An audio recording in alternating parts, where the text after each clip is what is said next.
I've had young veterans put their arms around me, sobbing, crying, thanking you for doing this. So I'm running on that adrenaline of appreciation for what I've done. What artist doesn't like that? It's just like, it's like all the art I've done in the past I can't get excited about now.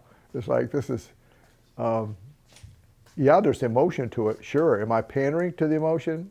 No, but all good art, the emotion is because the art's good. I mean, this is what an artist wants. You're dealing with emotion. Now the thing is, being respectful and not using your emotion. Just tell the truth.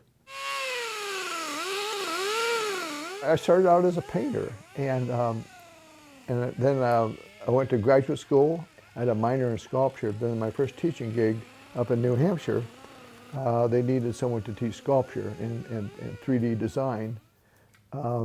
So it was in New Hampshire. There really weren't any other tools, and of course, there's a lot of woodworking that took place in New Hampshire, and so that's really where I started carving in 1976. I'm going to have to think about someone who's going to carry on my work, and I have to think in those terms now too.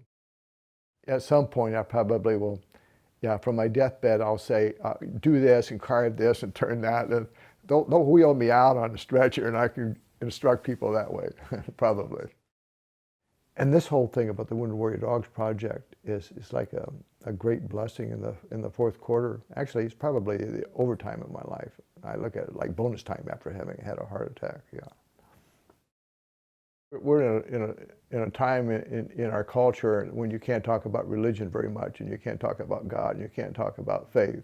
I'm a Christian, and I really see it as an act of God as far as laying it on my heart. I was inspired. The idea came to me because I've always worked with dogs. There was so much information about the Veterans Administration and what was going on, and I was seeing all these soldiers coming home with injuries to me, which seemed a lot worse than they were in Vietnam, mainly because they would not have come home in Vietnam because the triage and our current medical technology has kept soldiers alive with multiple amputations taking place. Now, I did not serve in Vietnam.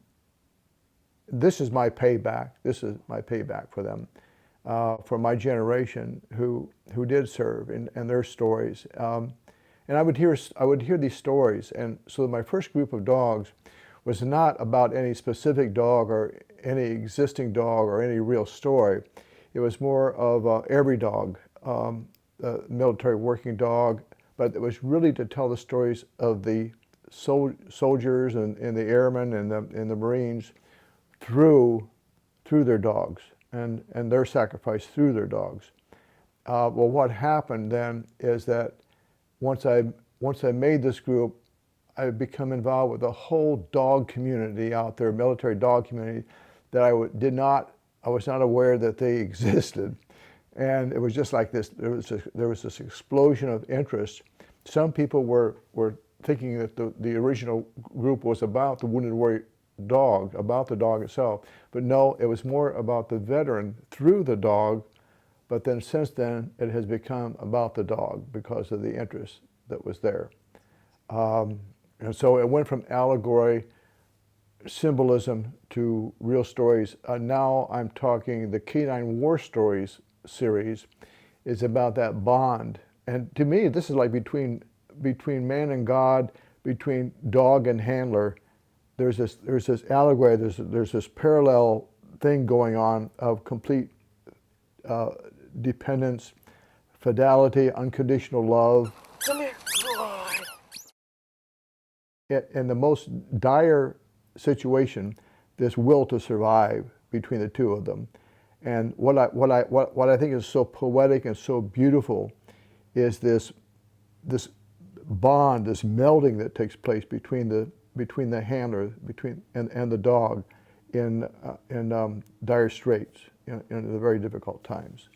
And so I've kind of written about that, and the narrative way that I work, the storytelling, it was perfect for this group. And I had to tell the story about the dogs and the handlers. I do a small sketch, and then I put it on my computer, and then I blow it up to the size. And so I'm measuring it like The one I'm working on that you'll see in a minute with the Air Force dog, Robson, LO96, it's probably a little bit larger than life, and there's sort of a monumental feeling to this dog. But yeah, usually I don't know, it's like I had the drawing finished and it's up on the wall, and I said, that looks large to me. Is that too large? The emotion of seeing these dogs doubles because the dogs are life-size. So much of what we see is related to our human scale, our relationship to art. What makes art monumental, what makes the art miniature. So I think it's that life-sized aspect, the eyes of the dog, and that's where that emotion, that there's a belief that those dogs are real when they first walk in. David Simpson, who was an Air Force handler, he was very involved with the military working dog community. He was a friend. I did not realize that he was dealing with PTSD, but it was a post from David's wife.